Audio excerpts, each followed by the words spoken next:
Assalamualaikum warahmatullahi wabarakatuh. Bismillah, alhamdulillah, wassalatu wassalamu ala rasulillah wa ala alihi wa sahbihi wa mawala wa man tabi'ahum bi ihsanin ila yaumil qiyamah, amma ba'du.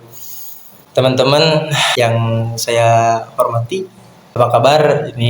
Mungkin ini video pertama kali saya bikin facecam ya, setelah beberapa tahun yang lalu, karena saya belum pede untuk menampilkan wajah saya sendiri. Jadi ini video pertama kali saya facecam ya.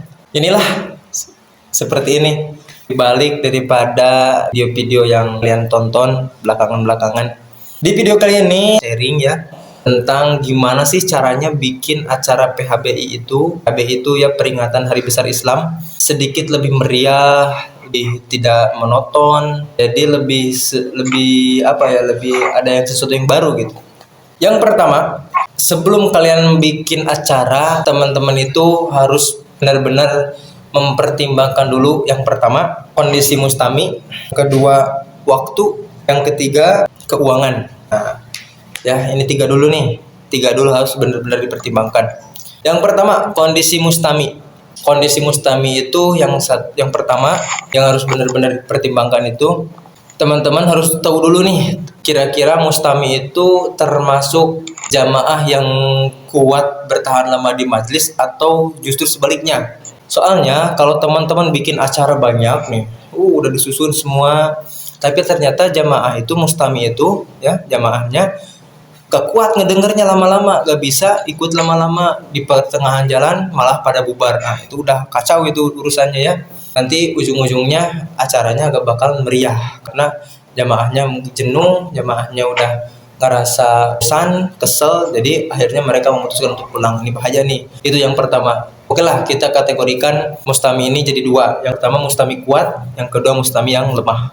Yang kedua adalah waktu pelaksanaan. Waktu pelaksanaan acara itu harus benar-benar dipertimbangkan nih, apakah mau dilaksanakan pagi, siang, sore, atau malam. Lihat dulu mustaminya. Kira-kira teman-teman memperkirakan mustami itu, kosongnya kegiatan mustami itu jam berapa. Oke lah, kita taruh malam. Tapi pertimbangkan lagi yang tadi awal. Tapi kalau malam diadainnya itu acara mustami itu termasuk mustami yang lemah, jadi gak bisa ikutan majelis lama-lama, jadi harus diminimalisir lagi.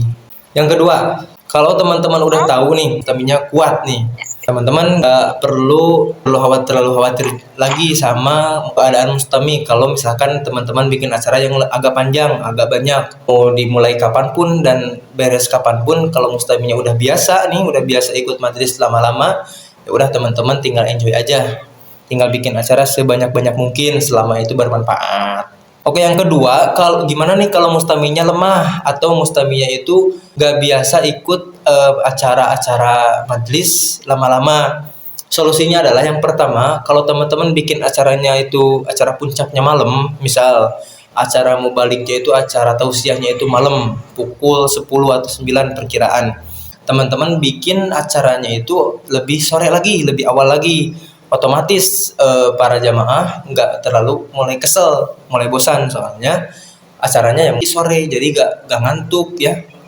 Yang kedua, kurangi acara-acara yang kurang bermanfaat. Kalau mustaminya itu tidak biasa ikut majelis lama-lama, contoh acara yang tidak terlalu bermanfaat seperti sambutan itu menurut saya pribadi tidak terlalu bermanfaat, soalnya cuman bukti kehadiran tokoh aja sih. Jadi kurangin aja di acara sambutan. Contoh misalkan sambutan itu ada 5, dari MUI, dari DKM, dari aparatur pemerintahan, dari Kapolri, Wabinsa, dan sebagainya, kepanitiaan. Nah itu kurangin aja, dirangkap, kalau bahasa Sundanya dirangkap ya. Misal DKM itu ngerangkap sama MUI, jadi mengatasnamakan satu orang yang tampil, tapi satu orang itu mengatasnamakan MUI sama DKM, dan begitupun yang selanjutnya. Ketiga, keuangan. Keuangan kita bagi dua aja ya. Yang pertama, keuangan yang cukup. Yang kedua, keuangan yang kurang. Kalau keuangan yang cukup, bikin acara apapun, bisa mau undangan berapapun, terserah kalian. Kalau punya uang kan, punya duit, lu punya kuasa.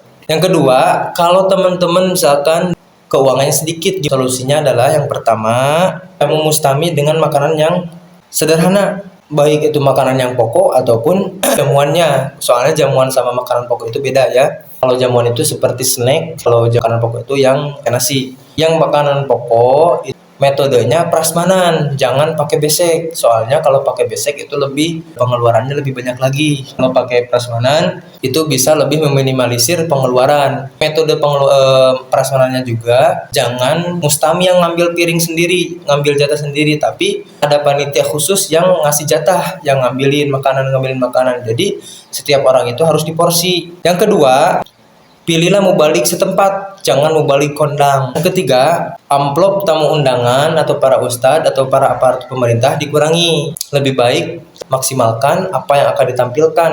Kalau masalah urusan yang di belakang itu udahlah bisa dikesampingkan. Kayak tadi tamu undangan, para ustadz, para aparatur pemerintahan yang cuma duduk hadir doang, terus teman-teman kasih amplop. Bukan nggak boleh dikasih amplop, tapi kalau teman-teman udah gak punya uang, sedikit nih uangnya, uang organisasinya sedikit, ya udah teman-teman kurangin aja, yang dari 100 jadi 50. Itu udah gede banget sebenarnya buat tamu undangan atau para ustadz yang cuma duduk doang, dan itu udah gede, termasuk gede. Apalagi kan ada beberapa ustadz atau tamu undangan yang ngerokok. Jadi teman-teman kalau keuangannya sedikit, teman-teman bisa pilih dua, antara ngasih rokok atau ngasih amplop. Kalau ngasih amplop jangan terlalu besar, kalau mau ngasih rokok kesukaan dia gitu. Yang keempat, dekorasi jangan terlalu mewah, dan kalau perlu harusnya DKM itu punya tenda atau punya panggung atau punya sound sendiri. Jadi ketika ada acara-acara hari gini bisa digunakan tuh fasilitas yang itu. Yang kedua, tips buat acara PHBI supaya lebih rame. Yang pertama, adakan pawai. Baik itu pawai yang jalan kaki, pakai motor, pakai kendaraan, ataupun pawai obor. Nah, berarti kalau pawai obor harus malam. Adapun waktu pelaksanaannya itu terserah teman-teman. Kira-kira lebih kondusif yang mana nih? Ketika pagi, sore, siang, atau malam? Cuman biasanya kalau saya pribadi lebih suka adain pagi-pagi. Soalnya pagi-pagi itu jamaah atau para mustami itu masih ada di rumah gitu, belum berangkat kerja. Selesai sekitar pukul 8 atau pukul setengah 9, atau lebih lama lagi bisa sampai jam 10.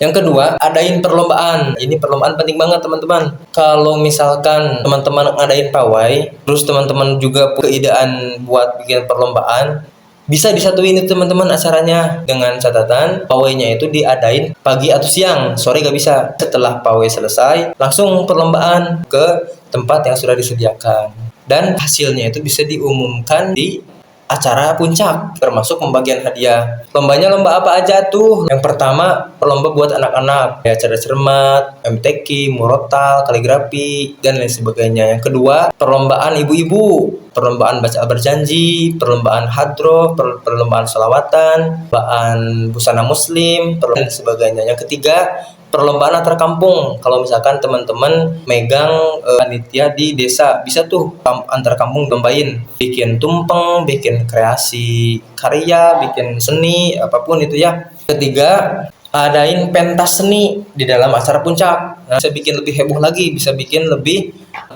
anak-anak muda tergugah semangatnya menampilkan kreasi seni mereka ya. Kalau ada yang punya bakat, misalkan bakat drum band, bisa ditampilin ya, bakat seni, pencak silat, dan sebagainya. Teman-teman bisa disosialisasiin dulu ke masyarakat bahwa nanti di acara puncak bakalan ada acara pensi ya. Jadi teman-teman yang punya seni bisa dipentaskan, dengan catatan teman-teman harus punya panitia khusus buat memfilter seni-seni yang akan ditampilkan. Jadi jangan sampai seni yang ditampilkan itu nggak sesuai sama konsep keagamaan. Acaranya keagamaan, misalkan acara Maulid Nabi, tapi yang ditampilkan malah ngedance TikTok. Nah, itu nggak boleh ya. Yang keempat, pilih mubalik yang lucu dan menghibur. Nah, ini udah pasti ya. Yang kelima, selama tausiah adain kuis. Nah, panitia komunikasiin dulu sama MC-nya. Yang keenam, istighosah atau zikir bersama. Yang ketujuh, beri waktu buat sholawatan diiringi hadroh. Kurang lebih selama 30 menit lah, biar bisa menarik perhatian anak-anak muda. Yang ke-8, MC yang lucu, jangan terlalu serius MC-nya nih. Pilih MC yang benar-benar lucu, bisa mencairkan suasana tiap sub acara itu berlangsung. Yang ke-9, jangan banyak waktu yang kosong. Contoh, ini lagi menampilkan acara sambutan nih, sambutan daripada Kepala MUI Desa Sindang Sari misal. Nah, setelah acara ini, sambutan MUI Desa Sindang Sari, bakalan ada tampilan sambutan daripada Ketua DKM. Selama MUI sedang berbicara, teman-teman panitia itu harus bisa mengkoordinasi sama Bapak Ketua DKM, biar Bapak DKM itu udah siap ketika nanti dipanggil, ya. Jadi jangan sampai ketika dipanggil nanti gak ada orangnya, nanti panitia kelabakan, MC gak tahu harus gimana. Jadi itu waktu kosong itu semenit, 2 menit, 3 menit dalam acara puncak itu berharga banget ya, kerasa banget nunggunya, jadi kerasa lama banget, apalagi Mustami yang lemah gitu. Jadi agak riskan juga sih gitu. Jadi ya teman-teman harus siap, itu aja sih ya teman-teman. Begitu kira-kira tips dan pertimbangan dari saya tentang meramaikan acara PHBI supaya lebih ramai lagi, supaya lebih seru lagi, tidak monoton, dan lebih banyak yang meminatinya. Sekian dari saya. Insya Allah kedepannya nanti bakalan lebih banyak lagi facecam kayak gini ya. Jangan lupa subscribe, like, and share, dan komen ya. Saya bikin konten kedepannya apalagi ya. Oke Kak, jangan lupa mampir heula karena TikTok Abi nya link di deskripsi. Dadah, assalamualaikum warahmatullahi wabarakatuh.